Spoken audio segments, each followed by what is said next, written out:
ఒక కొత్తది తీసుకొచ్చేది ఏమిటి అని అంటే, మొత్తం జనాభాలో కనీసం 50% దళితులు ఉండి ఆ దళితుల జనాభా 500కు పైగా ఉన్న ఆవాసాలను ప్రత్యేక పంచాయతీలుగా ఏర్పాటు చేస్తాం.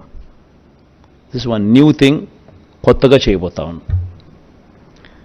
మొత్తం జనాభాలో కనీసం 50% దళితులు ఉండి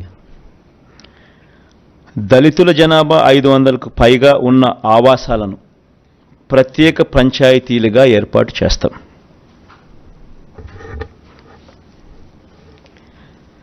క్రిస్టియన్ మైనారిటీలకు, ముస్లిం మైనారిటీలకు,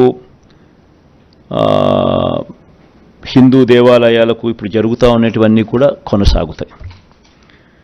కొత్తగా ఒకటి తీసుకొచ్చేది ఏమిటి అంటే, దేవాలయాల నిర్వహణకు ప్రత్యేక నిధి తీసుకొస్తాం. అంటే అన్ని ప్రార్థనా స్థలాలు, beat masks, beat churches, beat దేవాలయాలు ఆల్రెడీ జరుగుతూ ఉంది, మిగతా వాటికి కూడా తీసుకొస్తాం.